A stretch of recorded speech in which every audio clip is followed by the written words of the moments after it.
Hey guys, Crewman here, and today is January 12th, 2023, which means tomorrow is the 1 month anniversary of the release of the RX 7900 XTX.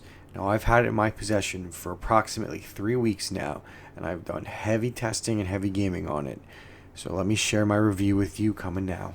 Now, before I get to the review, I want to go over a few disclaimers. The first one is I understand there were driver issues in the beginning, and I understand that some people mistakenly and I think this was just the fact that it was still a new card and no one really knew anything.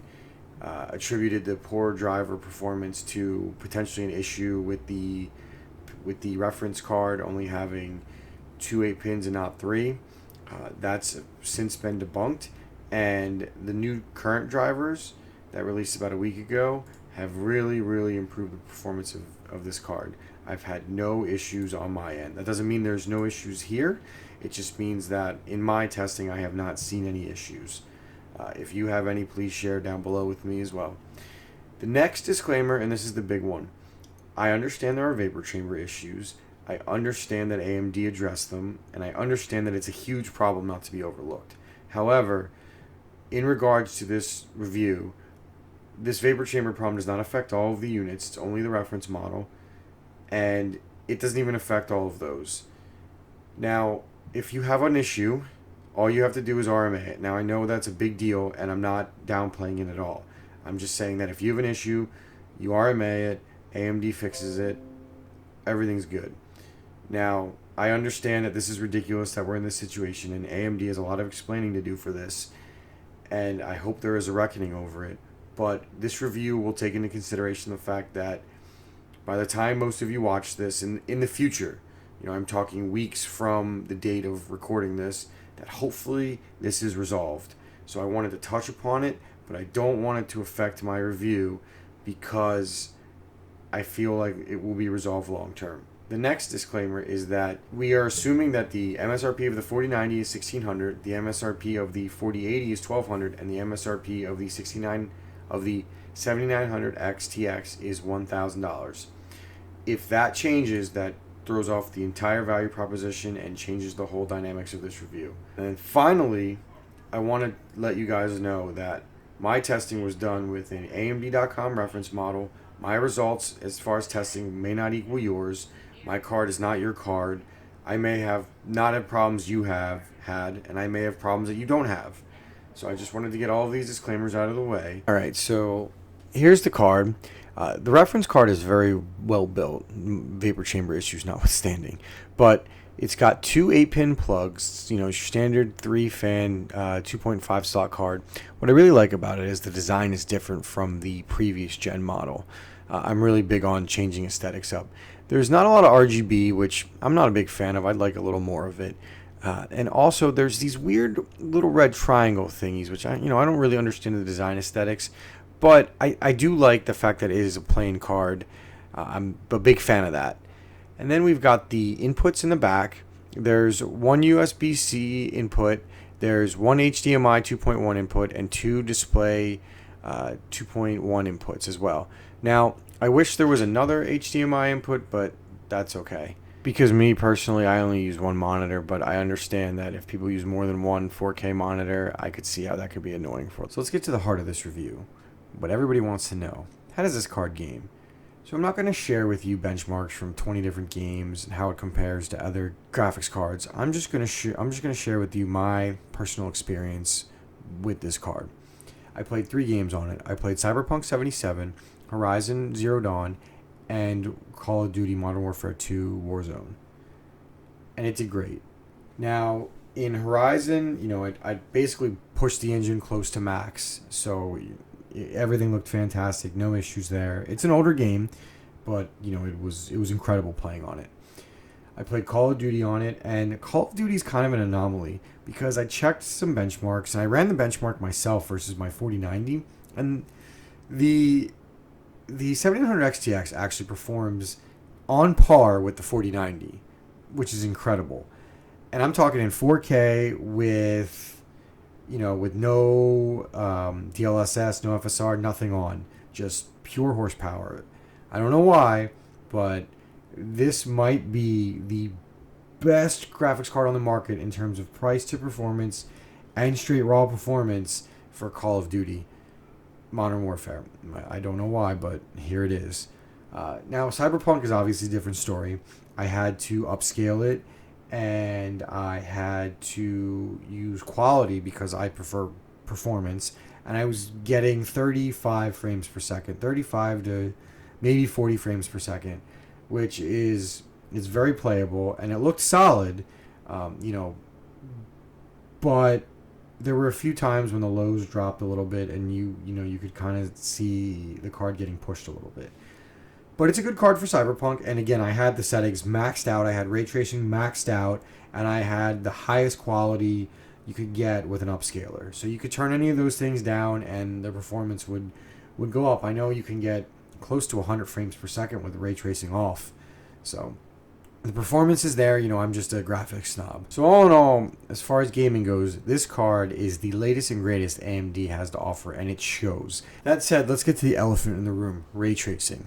We all know AMD is about a generation behind on NVIDIA as far as ray tracing, and it shows. If you're a big ray tracer, this card is not going to give you the performance of the 4080 or the 4090, and it's not going to come close. We're talking there's probably about a 25 to 30% difference. However, if you enjoyed last generation's ray tracing and you want the latest and greatest and you don't want to break the bank, this is the card for you. Ray tracing on the 7900 XTX is on par with the 3090 and the 3090 Ti, and it's better than the 3080. Now, if you're not a big ray tracer or ray tracing isn't your number one concern, I wouldn't worry about it. Now, if ray tracing is your number one concern and you think it's worth the extra money to upgrade to the 4080, then I would definitely consider doing that. But that's a question that everybody has to ask on their own. Me personally, the games I play that I will be playing on the 7900 XTX, I don't really care about ray tracing on them. I have no problem when I do want to ray trace that I will be getting last gen ray tracing performance. So let's talk about thermals and content creation. So vapor chamber notwithstanding, I've tested this graphics card in 3 different PCs.